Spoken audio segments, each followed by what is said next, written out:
हरे कृष्णा जय भोलेनाथ। तो देखिए इस बार हो रहा है गुरु प्रदोष व्रत और इस गुरु प्रदोष व्रत को हम कब करेंगे और जो दुर्लभ शुभ संयोगों का निर्माण हो रहा है वो कब हो रहा है और जो 5 अद्भुत संयोग बन रहे हैं वो कौन से दिन बन रहे हैं। तो चलिए जान लेते हैं इस वीडियो में। क्योंकि धार्मिक मत है कि गुरु प्रदोष व्रत करने से साधक को हर कार्य में विजय श्री मिलती है और साथ ही समय के साथ साधक के सुख ऐश्वर्य पद प्रतिष्ठा और धन में वृद्धि होती है।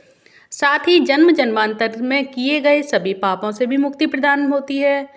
इस शुभ अवसर पर साधक भक्ति भाव से भगवान शिव संग मां पार्वती की पूजा करते हैं और सनातन धर्म में प्रदोष व्रत का जो विशेष महत्व है और इस पर्व हर महीने कृष्ण पक्ष और शुक्ल पक्ष की त्रयोदशी तिथि को मनाया जाता है और इस दिन भगवान शिव संग मां पार्वती की पूजा करने का विधान है। और इस प्रदोष व्रत का फल दिनों के अनुसार प्राप्त होता है। जैसे गुरुवार के दिन पड़ने के चलते मार्गशीर्ष माह के कृष्ण पक्ष की त्रयोदशी तिथि को गुरु प्रदोष व्रत कहा जाता है। और धार्मिक मत यह है कि प्रदोष व्रत करने से साधक की हर मनोकामना पूर्ण होती है। वहीं ज्योतिषियों की माने तो मार्गशीर्ष माह के कृष्ण पक्ष की त्रयोदशी तिथि यानी प्रदोष व्रत पर दुर्लभ सौभाग्य योग का निर्माण हो रहा है। इसके साथ कई अन्य मंगलकारी योग भी बन रहे हैं और इस योग में शिव शक्ति की पूजा करने से साधक को मनवांछित फल की प्राप्ति होती है। तो जान लेते हैं कौन से दिन हमें शिव शक्ति के साथ पूजा करनी है प्रदोष व्रत की, कि भगवान शिव शंकर हमसे प्रसन्न हो जाए और मनवांछित फल की प्राप्ति हो। तो वैदिक पंचांग के अनुसार मार्गशीर्ष माह के कृष्ण पक्ष की त्रयोदशी तिथि हो रही है 28 नवंबर को सुबह 6:23 पर शुरू होगी। वहीं त्रयोदशी तिथि 29 नवंबर को सुबह 8:39 पर समाप्त होगी और इस प्रकार 28 नवंबर को गुरु प्रदोष व्रत मनाया जाएगा। और इस गुरु प्रदोष व्रत में जो सौभाग्य योग बन रहा है वो ज्योतिषियों की माने तो मार्गशीर्ष माह की कृष्ण पक्ष की त्रयोदशी तिथि पर संध्या काल 4:02 तक सौभाग्य योग का निर्माण हो रहा है।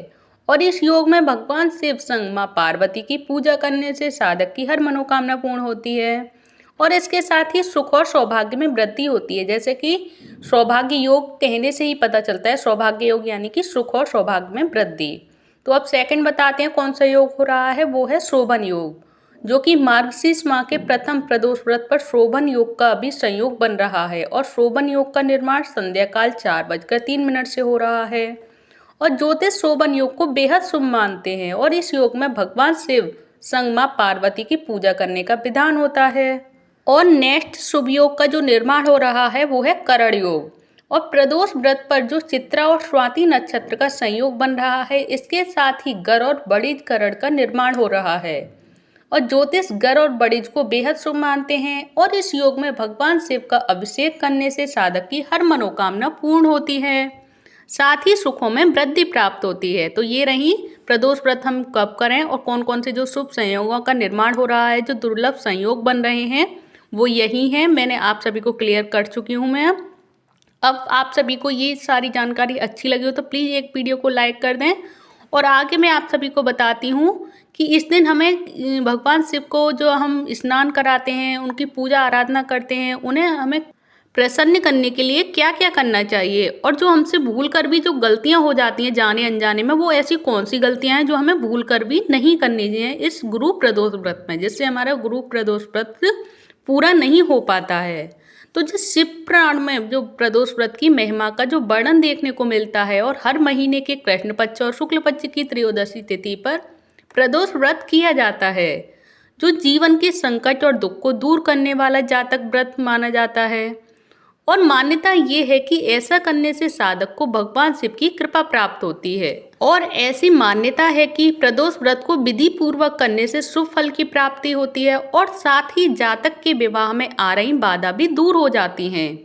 माना जाता है कि प्रदोष व्रत के दिन कुछ गलतियों को करने से जीवन में कई तरह की परेशानियों का भी सामना करना पड़ सकता है। ऐसे में चलिए हम आपको बता देंगे कि प्रदोष व्रत में हमें क्या करना चाहिए और क्या नहीं करना चाहिए और कौन कौन से नियम हैं प्रदोष व्रत करने के। तो चलिए सबसे पहले मैं आप सभी को बताती हूँ प्रदोष व्रत के दिन हमें सबसे पहले क्या करना चाहिए, क्या नियम है इस व्रत के।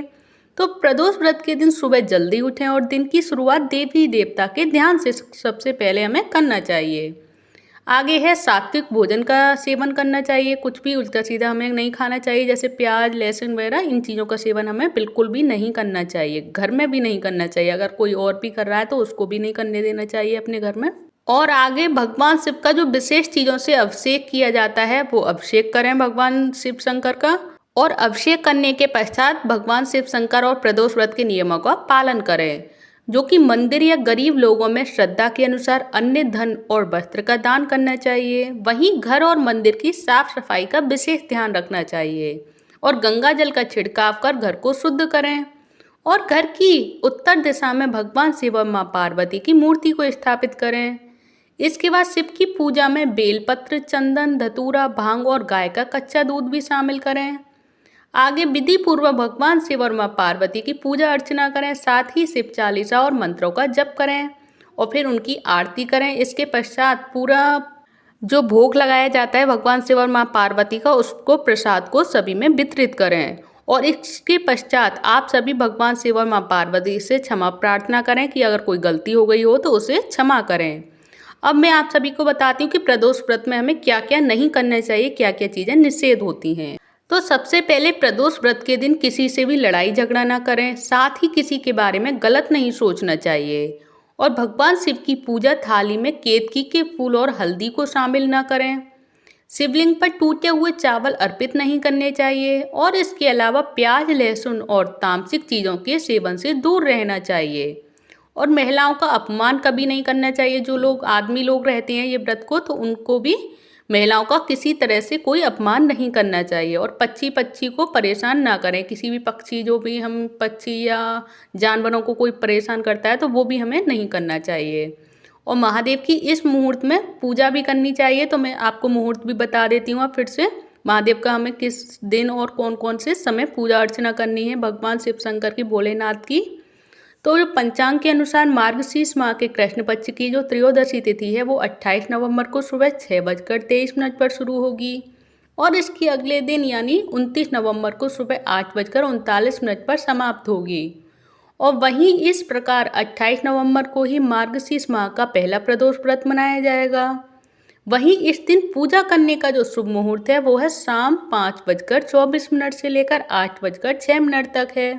तो इस शुभ मुहूर्त का ध्यान रखें, क्योंकि यही शुभ मुहूर्त है भगवान शिव की पूजा अर्चना करने का और उनसे मनवांछित फल प्राप्त करने का। तो आप सभी को अगर ये सारी जानकारी अच्छी लगी हो तो प्लीज़ इसको ज़्यादा से ज़्यादा शेयर करें, जिससे कि और सभी को भी पता चले कि इस बार जो प्रदोष व्रत हो रहा है वो कब हो रहा है और इस बार जो प्रदोष व्रत जो कर रहे हैं वो कौन सा प्रदोष व्रत हो रहा है। तो इस बार हो रहा है गुरु प्रदोष व्रत, जिसको कि हमें गुरु प्रदोष व्रत की ही कथा भी सुननी चाहिए, जो मैं आप सभी के लिए नेक्स्ट वीडियो में शेयर कर दूंगी, जो आप सभी सुन सकते हैं जिसको नहीं आती हो। और आप सभी को अगर ये सारी जानकारियाँ अच्छी लगी हो तो प्लीज़ एक वीडियो को लाइक करें, चैनल को सब्सक्राइब करें। धन्यवाद। हरे कृष्णा, हरि बोल।